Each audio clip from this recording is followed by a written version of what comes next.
Sana all. I-reveal na nga po natin kung sino nga ba talaga yung tinutukoy ni Anjo Iliana na kabit ni Senator Tito Soto.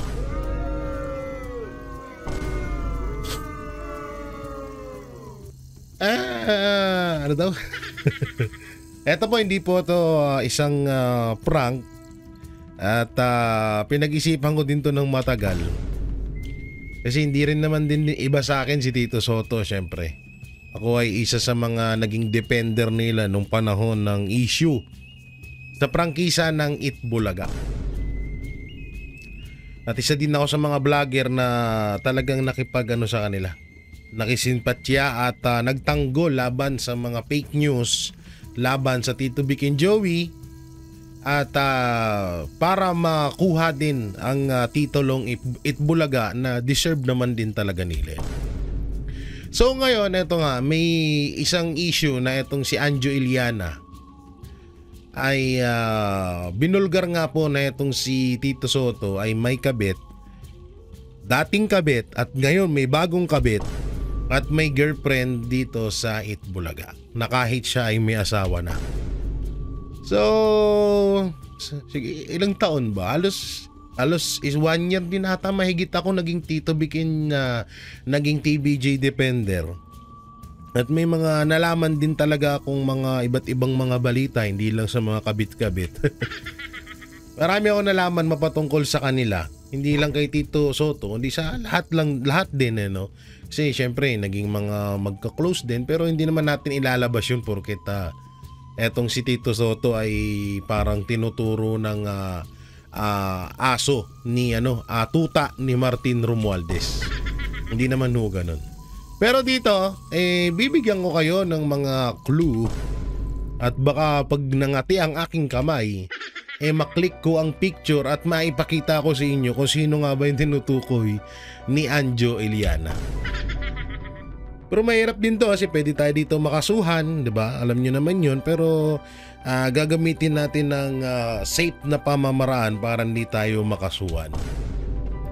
So syempre bago natin to simulan i-like and share nyo ang video nito at para mapanood pa po na iba pa nating mga kababayan.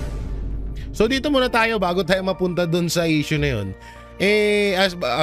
Bago natin i-reveal kung sino nga ba yung babae na yun, dito muna tayo kung saan nga ba nagsimula ang lahat. So dito sabi ni Anjo Iliana, Tito Soto umapela sa mga media na huwag pansinin si Anjo Iliana. Ito na kasi yung panahon na na nga sinasabi na nga ni Anjo Iliana unti-unti kung sino nga ba talaga yung jowakers ni Tito Soto. Singkit ba siya? Morena? Ay. Siya ba ay biglang umalis ng Itbulaga noong 2013? Ay! Dahil ito ay nakalunok na ng pakwan at yung pakwan na yon ay lumabas na din. Mamaya ipapakita ko sa inyo. Wait lang silip. Pasilip muna tayo. Pasilip tayo. Ay hindi yan. Uy! Uy! Sino kaya yung nakadilaw na yan? Isa pa. Uy! Ay! Pero hindi yan. Mamaya pa. Easy lang kayo At dito nga, syempre kapag may issue, may epal. Ito yung epal. Ano yun epal nito? Ay sabi ni Anjo Iliana, panay ngiwi po ng bibig nyo, Mr. President. Kumbinsido ang taong bayan na kayo ay gumagamit, baka naman Mr. President kayo ay magpa-hair follicle test. Sabi ni Anjo Iliana. Dito wala namang masamang sinabi si Anjo Iliana. Yan naman talaga din ng matagal nang sinisigaw ng taong bayan na magpa-hair follicle test etong si Pangulong Bongbong Marcos. Hindi natin alam ba't hanggang ngayon wala pa rin. Hindi naman niya ikakamatay yun, di ba? Hindi niya naman ikakamatay yung pagpapa-hair follicle test na yun. Hindi natin alam bakit tawag dito, hindi niya magawa-gawa. No? So dito sabi ni Auntie Claire, sino ka ba? Ipakita mo ang totoo mong kulay. Dahil gusto mong paupuin si BP Sara ngayon pa lang, ha? Ba't matadamit? Matadamit? Pati ba naman dito nadadawit si BP Sara? Ang tindi mo talaga, Auntie Claire. Kakaiba ka? Oo. Iba ang baho mo. Di ito, Auntie Claire, ano tayo, usap tayo. Insecure ka kay BP Sara? Sapaw na sapaw ka kasi ni BP Sara, no? Yung tipong kahit anong araw-araw mong presscon, dami pa rin galit sa'yo. Yung tipong kahit sandamakmak na yung makeup na tinatapal mo sa mukha mo, pangit ka pa din. No, insecure na insecure to kay BP Sara, no? Si Auntie Claire. Puta na, puwet ka lang nun, uy. Nakita ko na ng personal to si Auntie Claire. At nakita ko na din ng personal si BP Sara. Talagang sobrang gandang-ganda ko kay Vice President Sara Duterte. Parang, alam mo, wala namang make-up pero sobrang ganda. Eto, sandamakmak make-up nitong punyetang to pero ang pangit pa rin. Ay nako, Auntie Claire. Kung si BP Sara kutis porcelana, si Auntie Claire kutis punyeta.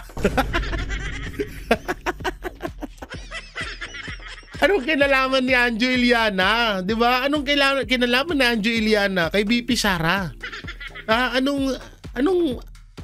May ganun ka ba, Auntie Claire? Siguro baka may ganun ka nga talaga. Naku, magpa-check up na kayo ni Marcos Jr. Baka parehas kayong may tililing, ha? Mahirap yan. So dito sabi niya, nangangamoy DDS ka. Anjo, wala kang kredibilidad. Bakit? Kayong mga loyalista, may kredibilidad ba kayo? Wala din naman, ha? Kung kami, ganyan tingin nyo sa amin, ganun din tingin namin sa inyo. Mas malala nga kayo kasi ang tingin namin sa inyo, mga adik kayo. Gago to, no? Pati ba naman si BP Sara? Ang kinalaman ni BP Sara doon sa sinabi ni Anjo Iliana? Tsaka marami talagang mga Pilipino na gusto talagang magpa-hair follicle test magpa-hair follicle drug test etong si Pangulong Bongbong Marcos. Anong masama doon? Tsaka ito, bakit affected ka? Asawa mo ba si Marcos? De, tanong lang, yung totoo. Jowa mo si Marcos? Kasi andito naman na tayo sa usapang kabit. Hindi kaya kabit ka ni Marcos? Auntie Claire? Sabagay, si Marcos hindi pumasayang kay BP Sara. Puta, ikaw ba na may itsurang ganyan? Papatulan ni BP Sara ba naman yan? Ikaw, pwede. Bilyonaryo naman si Bongbong. Tapalan lang ng pera yung mukha mo, bigay ka na. No? Hindi siya pang babastos kasi ako'y nagtatanong lang, ha. May gusto ka kay Marcos Jr.? Kasi parang ikaw yung pumalit kay Lisa Araneta Marcos, parang asawa mo na siya. Tanong lang, yung hotdog ni Marcos, ngumingiwi din ba? Gumaganon din ba? Tumatagilid din ba siya? Ay naku, Auntie Claire. Pati ba naman gusto mong paupuin si BP Sara? Gusto mo namin paupuin? Oo, matagal na. Pero anong connect ni Anjo Iliana kay BP Sara? Napakatulonggis mo talaga. Ay nako, tsaka ito, wala na ba tayong karapatan ng mga ordinaryong Pilipino na magtanong kay President Bongbong Marcos? Kasi eto, kung babasahin nyo, panay ang ngiwi nyo po ng bibig nyo, Mr. President. Kumbinsido ang taong bayan na kayo ay gumagamit. Baka naman po, Mr. President, na kayo ay magpa-hair follicle test. Nagtatanong siya. Sa'yo bintang eh. Akala ko ba lawyer to? Di ba alam nila yung bintang sa nagtatanong? Ba't hindi niya alam? Ayop talaga, umepal lang no? Ay, naku po, Auntie Claire. So dito, ito nga, si Tito Soto ay nagpahayag na rin Sabi niya, Senate Press Tito Soto, nananawagan sa media na huwag nang pansinin ang mga sinasabi ni Anjo Eliana. Sabay wag na, no? Bakit naman wag na? Pwede naman ata, di ba? Tito Sen, bakit wag na po? Anong meron? May tinatago po ba kayo? Ito po ba ay totoo or hindi? Kasi, una-una, kayo lang makakasagot niyan kung totoo to o hindi. At si Anjo Eliana kung totoo ba to hindi. Ngayon, bakit mo kailangan utusan ang media na wag pansinin si Anjo Eliana? Una-una, ano niya ho yun? Opinion niya yun. So wala naman natadong masama, di ba? Di ba? Wala naman natang masama doon dito, Sen. Bakit ganun? Ba't parang papatahimikin mo? Ha? So, ewan ko ba kay Tito Sen, no? Parang biglang natakot si Tito Sen eh. So, inuutusan, kaya mo na pala utusan ng mga media ngayon. Na wag nang pansinin.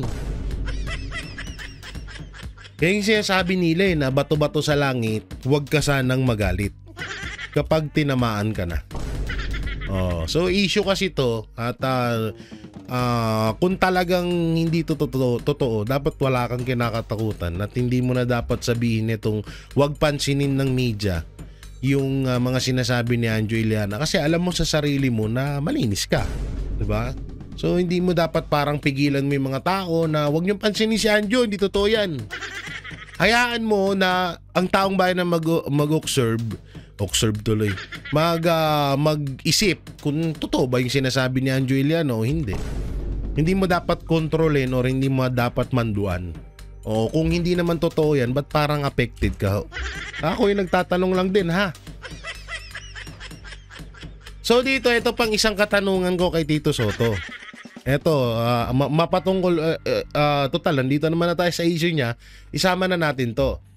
Soto at Romualdez magpupulong ukol sa Blue Ribbon hearing. Ha?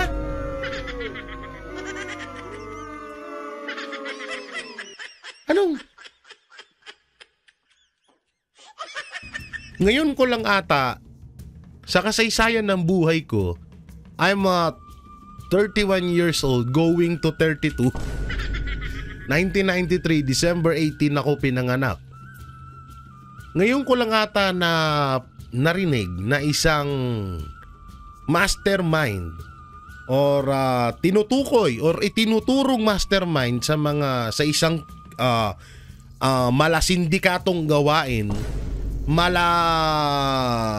tinatawag na pinaka highest criminal or highest criminal in the Philippines, na yung Senate President ay makikipagpulong doon sa taong gumawa ng karumal-dumal na krimen, makikipagpulong para sa gaganapin na Blue Ribbon hearing.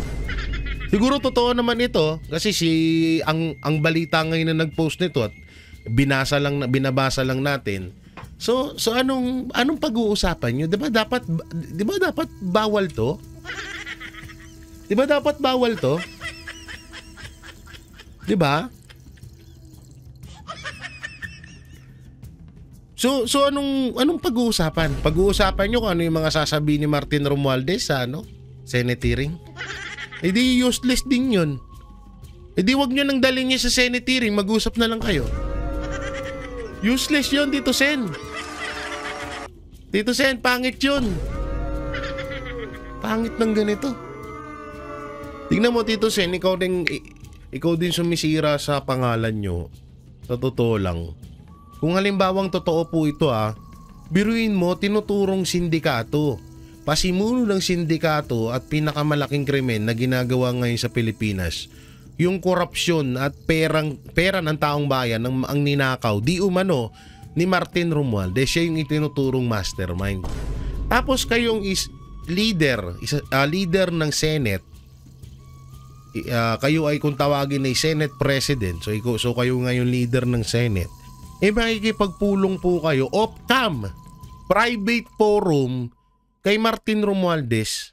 So ano pong iisipin ng tao noon? Nagkumain lang kayo, nagkwentuhan lang kayo about sa showbiz? Ganun ba yung gusto nyong isipin ng taong bayan? Hindi, wala, pumunta lang ako doon, kinamusta ko lang siya. Ay hindi, pumunta lang ako doon. Nagkwentuhan lang kami mapatungkol doon sa kabit-kabit na sinasabi ni Anjo Eliana. Anong ano? Hindi, Tito Sen, ikaw po sumisira ng pangalan nyo. Kaya nga, sobrang nanghihinay.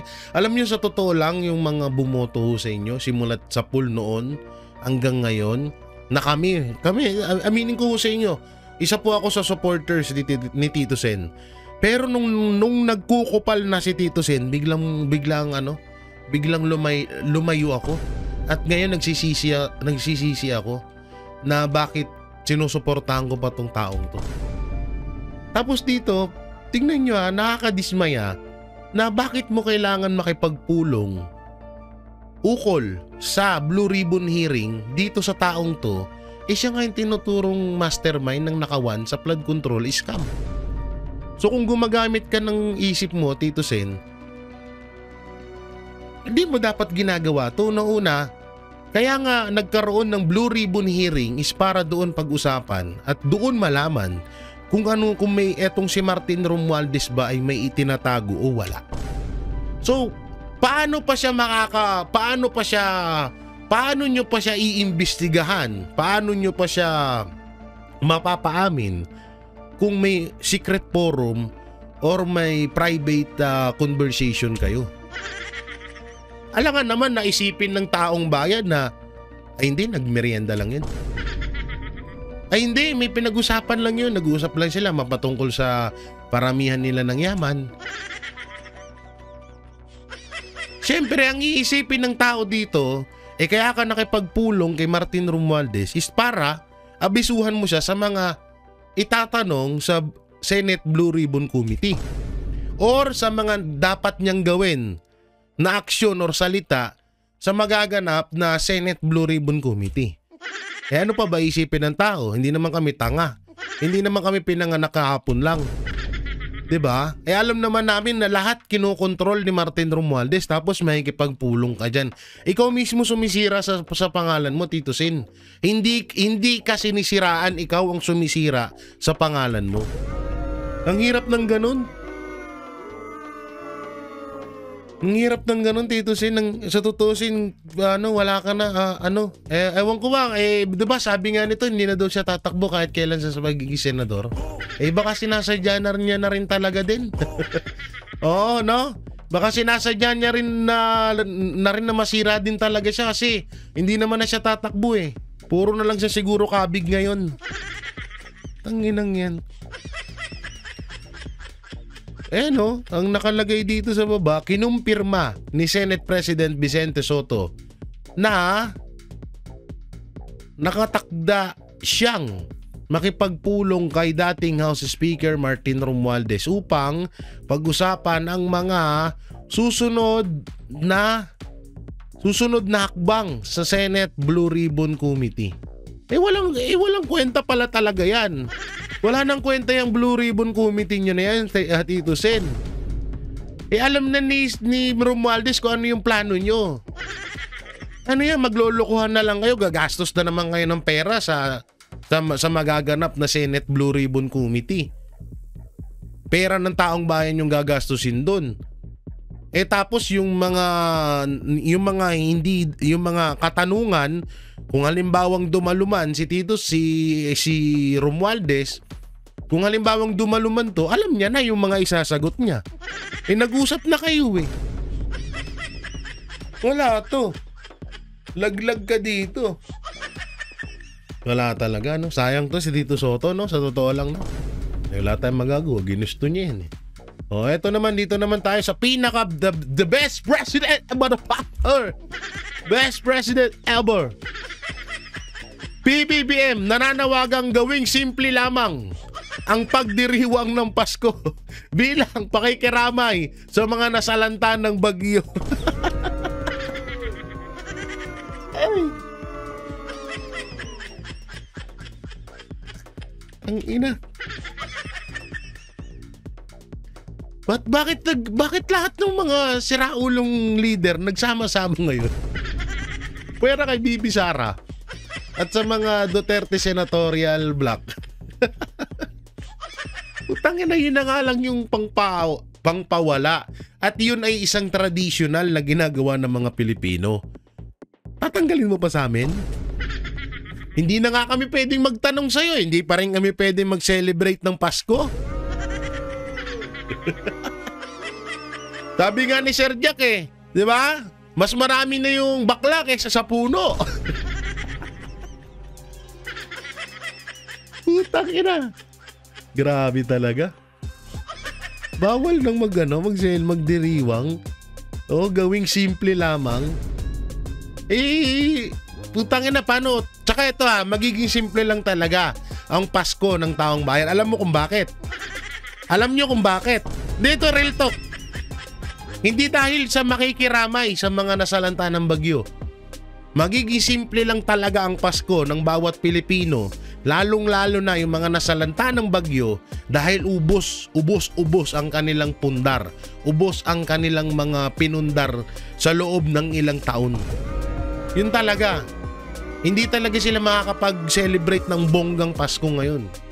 Baka ngayong iba hindi talaga mag-celebrate Kasi imbis na igastos, ipang-celebrate sa Pasko, iipunin na lang nila para makabuelo ulit sila sa pamumuhay nila. Bakit? Una-una, ubos yung bahay nila. Yung mga pinundar nilang sasakyan, sira-sira na. Yung bahay nila, magpapagawa pa ulit sila ng panibago. Buti sana kung bibigyan mo sila ng pangpagawa, hindi naman. Kung mabibigyan mo man lang sila 3 pirasong plywood, 3 pirasong 2x2, tsaka kalahating kilong pako. Yan lang katulad ng ginawa mo sa Bicol, di ba? So yun, talagang simple lang ang magiging Pasko nila. Ubos yung nila Una-una, ubos yung hanap buhay nila. Yung hanap buhay nila, wala na. Yung ari-arian nila ng mga pinundar ng ilang taon, wala na. Sasakyan, ubos na, sira. Bahay, wala na. Ultimong mga mahal nila sa buhay, wala na. Kaya talagang malabo na silang mag-celebrate ng Pasko. So sino ba dapat sisihin dyan? Siyempre kayo, gago. Sino pa ba? Kupal. Kung maayos sana yung mga flood control dyan, kagaya nga na sinabi ni Bam Baricquatro, biruin mo 27 billion ang pondo dyan sa Cebu. Tapos isang iglap, bumaha ng ganong kalalim, ganong kalakas. Biruin mo yun. Tapos sasabihin pa ng secret ng Yusek mo na, siguro hindi naman siya galit. Siguro galit siya.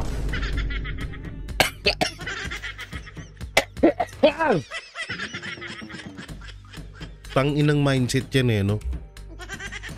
Di minsan ako naiiyak na nga lang ako pag pag nakikita ko yung mga kababayan natin, lalo yung nangyari sa Cebu, tas yung nangyari sa Lindol, hindi pa nga nakakaahon dun sa Lindol, sinundutan naman ng baha.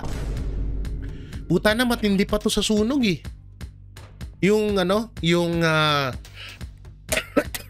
yung pagbaha, pasensya na kayo kung makakatilamunan ko. Ito may virus Mas matindi pa sa sunog tong baha. Yung sa sunog, makakaligtas ka pa, lumabas ka lang ng bahay Dito wala kang pupuntahan Paglabas mo ng bahay, rin ka ng tubig. Baka may mga buaya pa dyan. Kaya na inuubo ako, hayop. Saglit lang, inom lang ako ng vitamin salt.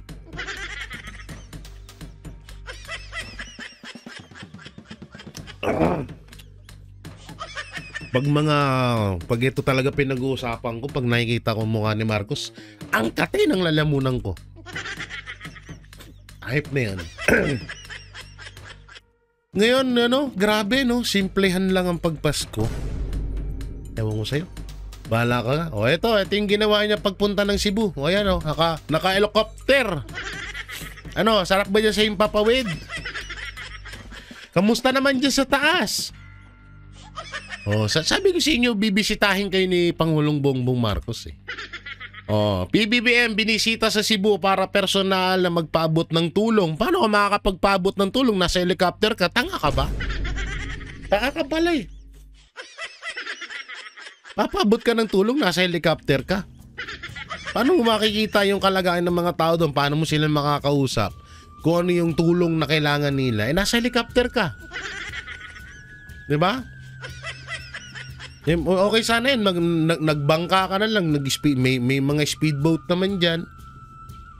'Di ba? Ayun, hindi kasi katwiran, hindi mas makita doon sa Impapawid eh. Tsaka isasabay yung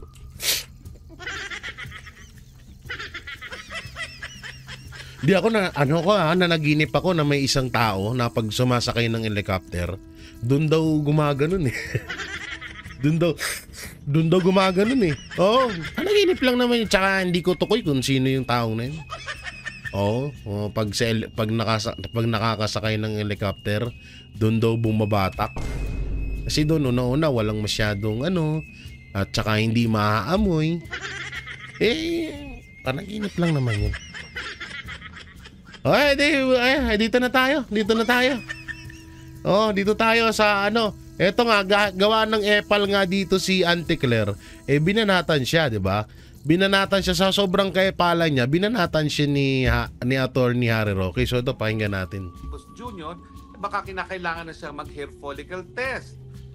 As usual, si Auntie Claire in her feisty declaration said, jowa niya kasi yun.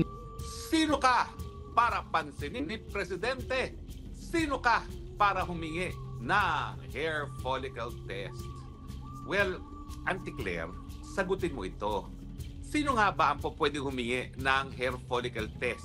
Ang bayan. Para mawala na ang perception ng marami na bangag ang Presidente.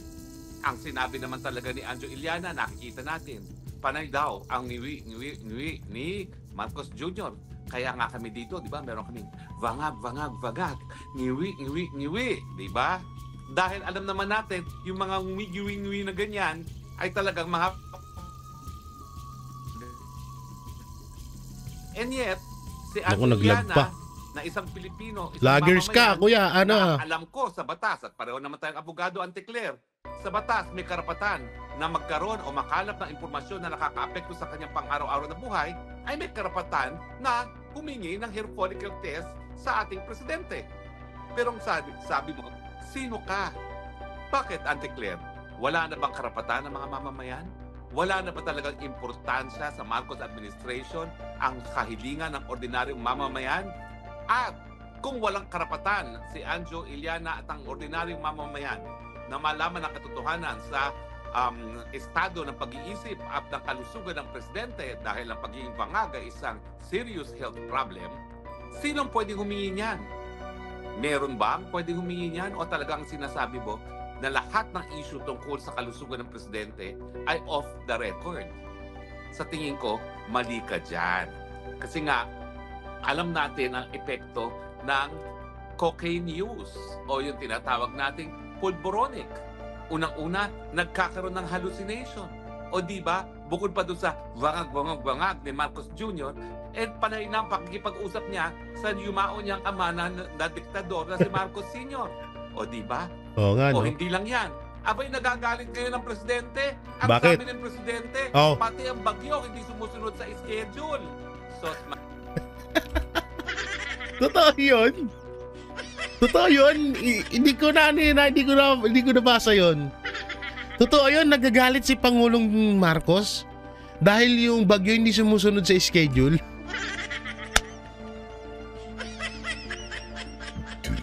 Busog ba? Utang ina. Iba ka. Ang galing mo. President Bongbong Marcos. Ang sobrang galing mo talaga. Epekto na yan sa kakainom mo ng gamot. Ang galing mo, grabe.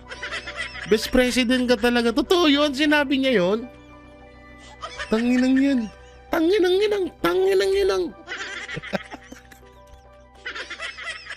Sinabi niya yun talaga.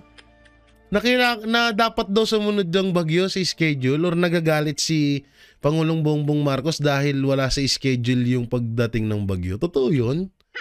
Ang lupit mo, iba ka. Tiga saan planeta kang hayop ka? Putang ina. I-schedule yung bagyo.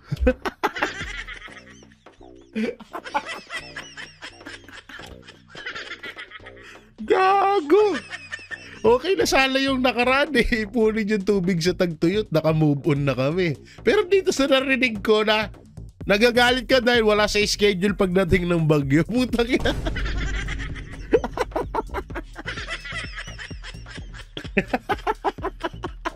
Baliw ang puta. Gago. Gago ka ba? Ang sakit ng pangako. Gago, inulakas ng tama mo, pre. Ulitin nga natin. Totoo to. Di ako makapaniwala, gago. Lakas ng tama niya. Ito ng cocaine use o yung tinatawag nating pulboronic. Unang-una, nagkakaroon ng hallucination. Hallucination. O diba, bukod pa doon sa wangag ni Marcos Jr., panay na ang pakikipag-usap niya sa yumao niyang ama na diktador na si Marcos Sr. O yun pa, yung pag ano, no, yung kinakausap niya daw yung tatay niya, gabi-gabi daw, oo. So okay, naiintindihan natin kahit papano kasi multo, baka ganun niya. Baka may third mouth siya. Ay, may third eye pala, di ba? So, ano, baka nga naman, baka, pero eto. O diba? O hindi lang yan. Abay, nagagalit ngayon ang presidente. Ang sabi ng presidente, pati ang bagyo hindi sumusunod sa schedule. Sos Mariosep, kasalanan ng bagyo, yung mga namamatay, yung 66 na namatay sa Cebu dahil sa napakatinding... Gago!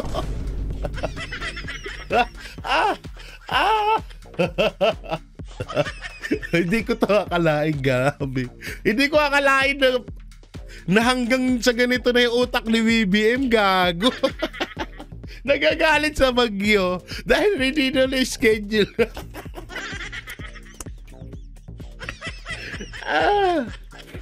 Utang ina mo. Sino ba naman taka? Kahit, ano ka, Diyos? Diyos ka ba? Kahit nga yung pag-asa, hindi kayang gawin yan eh. Ikaw pa kaya? Ay! Inhale, exhale. Takina. Yung pag-asa nga eh. Hindi nila magawa i-schedule yung bagyo sa mundo natin. Tapos si Pangulong Bongbong Marcos nagagalit dahil hindi mo i-schedule yung bagyo. Grabe, lakas mo, pre! Pre, magkano yan? Ha? Naka 0.5 ka ba? Ay! Ang sakit na ulo ko. Ha? Ngawit, gago. Bagyo na nagdulot ng sakatutak na baha sa Cebu. Ang may kasalanan niya, yung bagyo, hindi daw na dumating as scheduled. O kapag naman Tarantado, puta. nakikipag-usap sa patay at sinisisi ang bagyo dahil hindi dumadating sa schedule, hindi ba yan ay mga palatandaan na wala sa tamang pag-iisip ng ating presidente?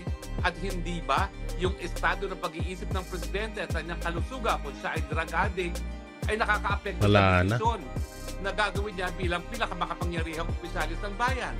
O, tignan mo tuloy. O, anong kasagutan dito sa flood control scam? Wala pa hanggang ngayong nakakasuhan. And yet, ang tagal-tagal na nakalipas na nasiwalat yan.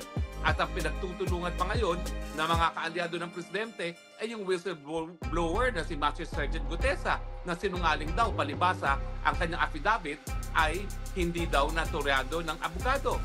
And yet, ang testimonya niya ay sinumpaan din niya dyan sa Senado. Diba? So, sino nga ang may karapatan para humingi ng hair follicle test nang tayo po ay magkalinawan na? Ang tagal-tagal na namin hinihingi yan. July pa nang napakita sa Los Angeles ni Maharlika yung pulboronic video na nakita ko na sa aking dalawang mata ang report na hindi siya AI.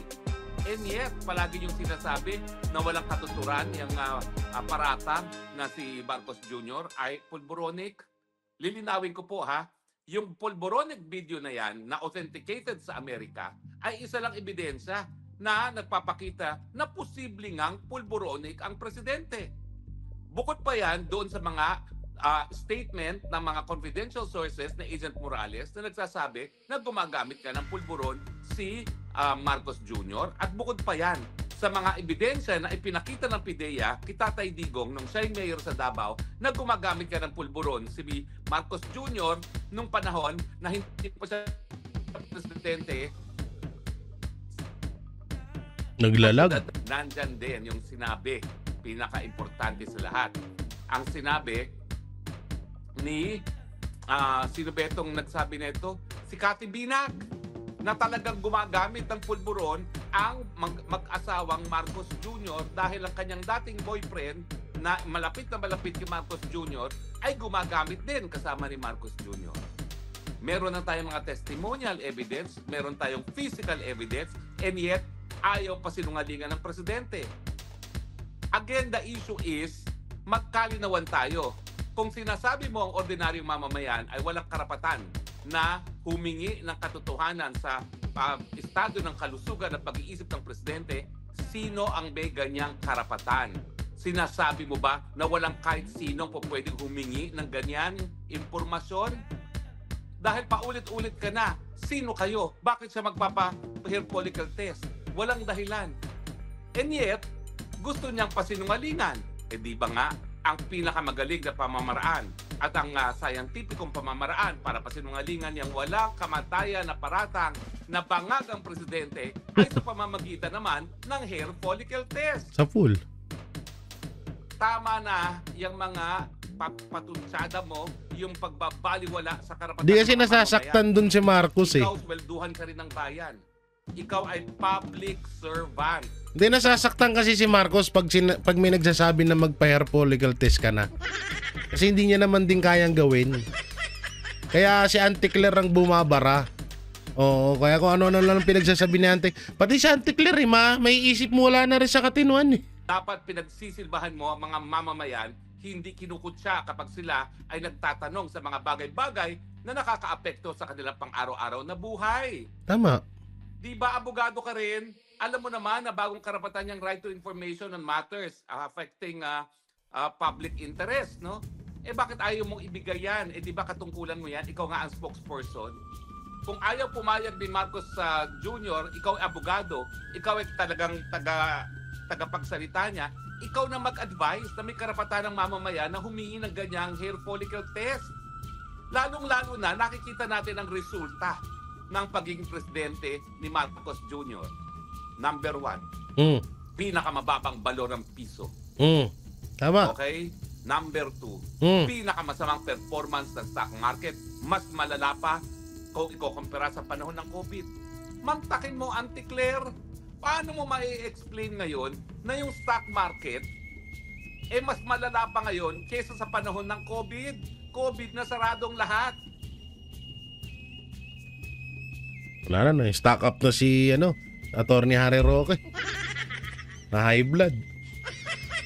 So dito na tayo, no? So yan nga, balang binakbakan nga ni Attorney Harry Roque ito si Auntie Claire dahil binakbakan ni Auntie Claire ito si Anjo Iliana dahil parang inutusan si President Bongbong Marcos na magpa hair follicle test.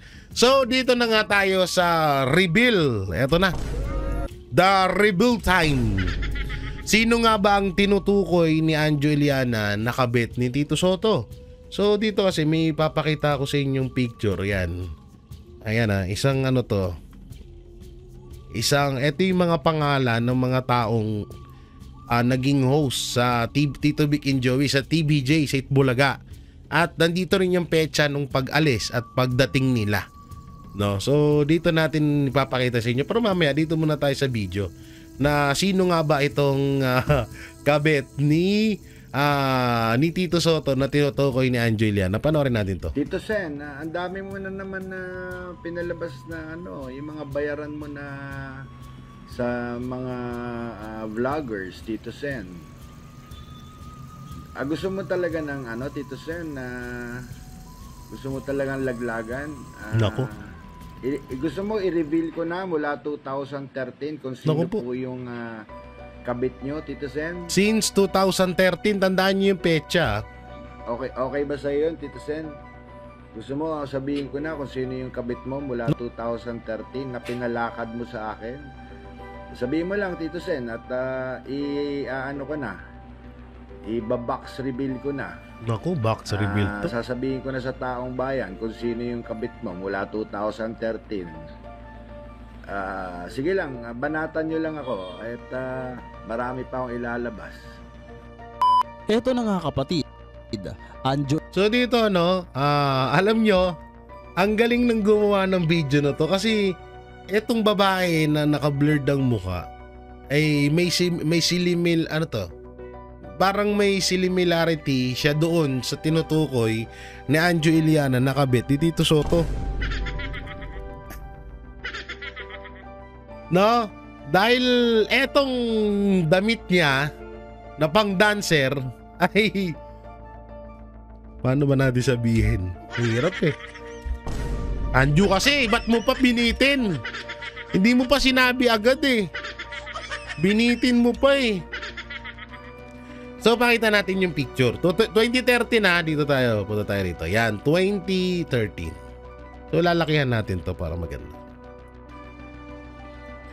2013 host sa Itbulaga, ito po yun. So eto si Adolf Garalde 2011 to 2013 Going Player Everyone Show opening. So nandiyan din si Ailey Santos 2016 to 2017. Aiko Melendez na naging host ng 1989 at umalis ng 1985. Ay de Las Alas, siguro hindi rin naman yan. Siyempre, magkakabit ka na lang, di ba? Si Ay pa, parang ano naman yun. Nandito rin, no? Sa Kalye Serie Lola Baba, nung 1985, 2000, 2015, and 2016. Ngayon dito, paano ko ba sabihin to? Ang hirap. Mahirap na eh. Angat natin ha.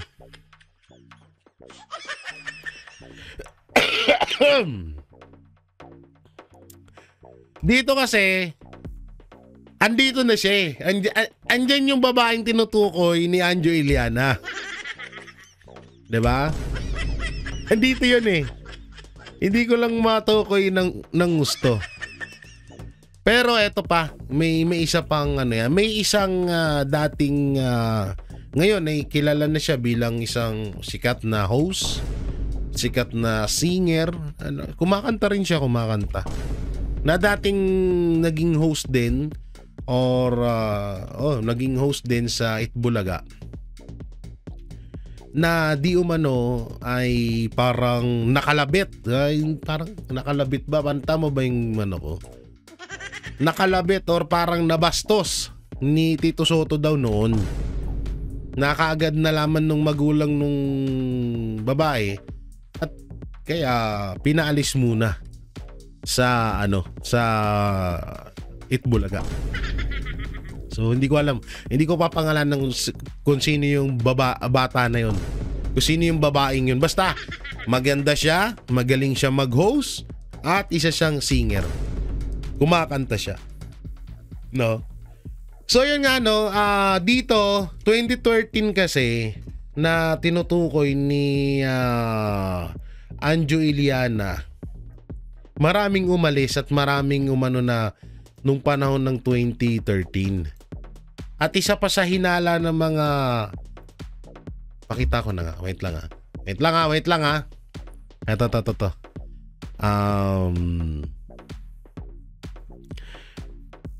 Ito. Sige. Ipapanood ko muna sa inyo to. Hanapin ko lang. tumigil. 1,500 ang hawak niyang kwento at lahat ng iyon ay isisiwalat niya. Ito ay tungkol naman sa nagaganap sa loob ng Itbulaga, mga kalakaran, kwento at kung ano-ano pa. Ayon sa kanya na nakakadalawang kwento pa lang siya at napakarami pa niyang isisiwalat kung hindi siya titigilan ng mga taga-suporta ni Tito Sen. Baka pwedeng kausapin mo itong mga bata mo na hinay-hinay lang. Kasi tandaan mo, Tito Sen, ako may pasabog na naman ako. Yan na naman. Tito Sen, tandaan mo, Hindi lang yung kabit mo ang alam ko, di ba? Kasi inutos mo sa akin yun eh. Ako lang ikaw para sa iyo eh.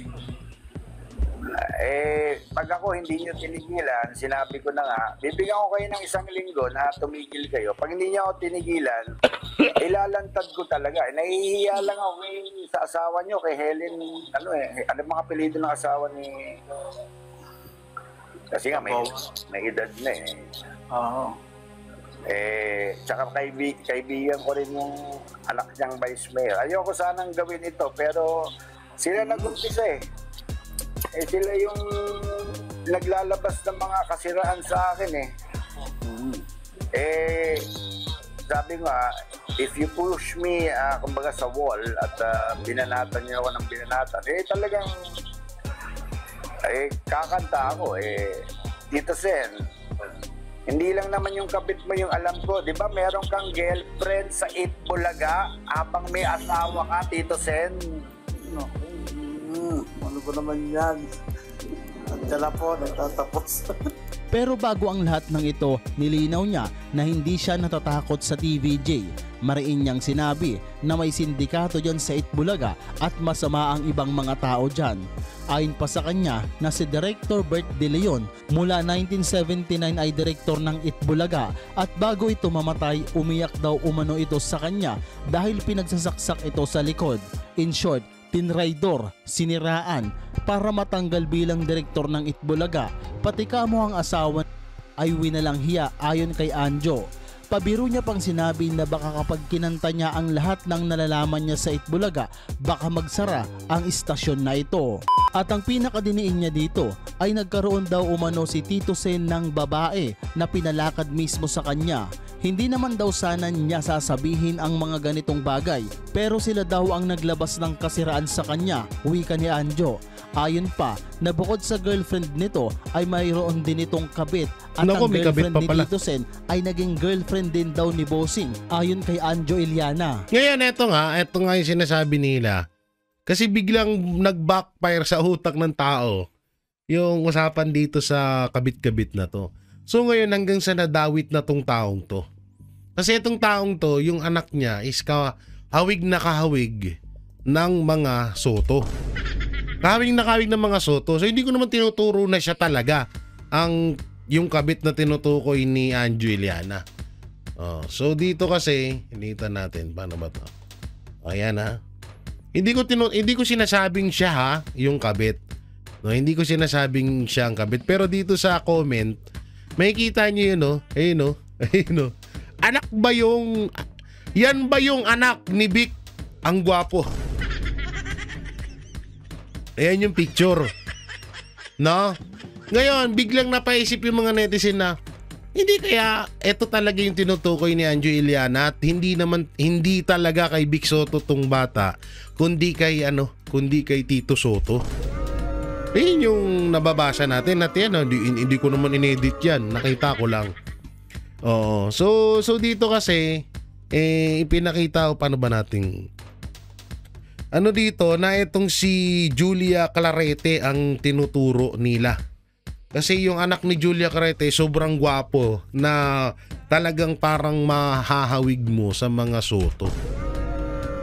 Yan yung ngayon na pinagpepiestahan sa social media ngayon.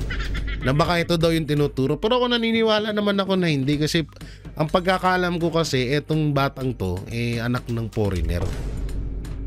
Anak siya ng foreigner. Yun ang pagkakalam ko. Kaya parang, pero kung usapang kasing gwapuhan lang ng mga soto, hindi nalalayo sa mukha ng mga soto to. Talagang yung ilong, diba?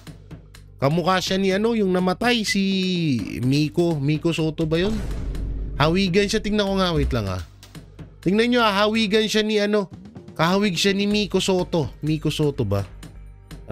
Miko Soto. Oo nga, hawigan nga siya. Ay, oo nga no. Gagi, kamukha nga siya ni Miko Soto. Oo nga, kamukha nga siya ni guys, kamukha siya ni Miko Soto. Ito, pakita ko sa inyo kung sino po si Miko Soto. Si Miko Soto po ay anak or pamangkin ni Tito Soto na namayapa na. Rest in peace po, no. Ito po yung namatay, hindi ko po alam kung namatay or nagpakamatay na kamag-anakan ni Tito Soto. So eto po yun. Pagdikitin kaya natin. Wait lang ha. Pagdikitin natin, tingnan natin kung tugma naman na magkamuka. Tingnan natin kung tugma na magkamuka ha. Oo, tingnan natin dito. Where na yun dito na mi? Nasaan? Desktop. Yeah. Tingnan natin kung magkamuka. Dito kasi kahawig niya oh. Ayan guys oh. Kahawig na kahawig po ni nitong bata itong namayapang pamangkin ni Tito Soto. Na kaya parang etong ano yan oh. So, di ba? Halos iisa ng ano eh. Iisa ho ng muka. Iisa sila ng mata pati yung ilong. Ano po ata to anak ni Angkor doon sa Net25 etong si Miko Soto na namayapa na ano. Pero hindi naman natin para na tayo ay nag-ano lang na talagang ano to parang talagang magkamukha sila. So yan no, halos si isa yung muka no. Etong anak ni Julia na may na singkit din, matangos ilong at etong si Miko Soto na pamangkin ni Tito Soto. Anak ata to ni Bal eh. Ewan ko lang tignan ko nga anak ba siya ni Bal. Anak siya ni Miko Soto. Father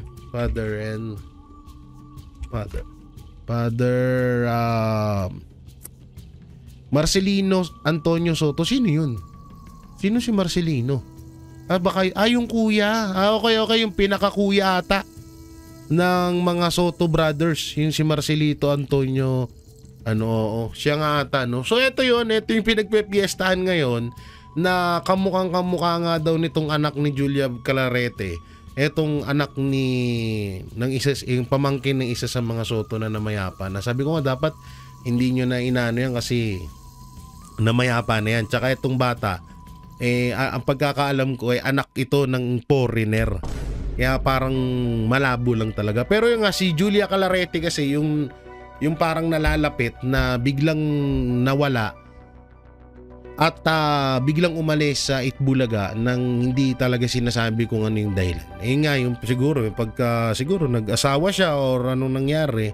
At ayun, kayo na lang bahala kung sino yung nasa isip nyo. Pero alam nyo, tugma talaga dito. Yung babae na yan. Yung babae na yan, yung babae na nakasuot ng dilaw. Ganyan na ganyan siya. Dati. Na isa po siyang magaling na host. So Pinoy Big Brother ba Jay? Ay pwede. Putang ina, nasabi ko na. yung hindi siya kabet, yung sinasabi ko, yung parang yung parang nabastos noon sa Itbulaga. No, parang siya yon na yung magaling na host na singer din. Pero yung kabit ni Tito Sen, yun nga, hindi pa natin alam talaga. So antayin na lang siguro natin sa post ni Anjo Eliana at sa pag-amin niya kung sino nga ba talaga yun. Naging chismoso tayo ngayon for today's video, no? Hi!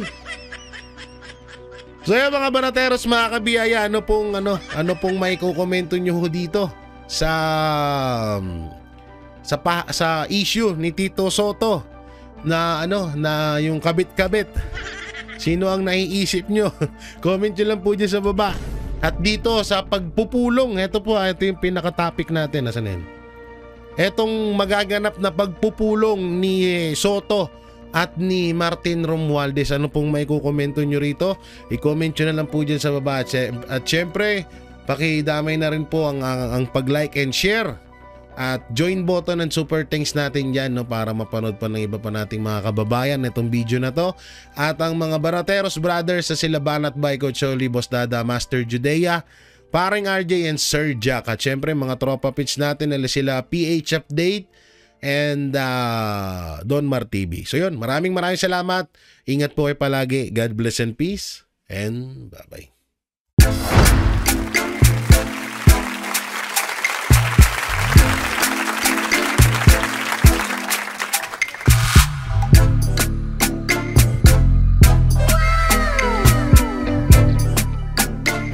Tonight's performance will start momentarily.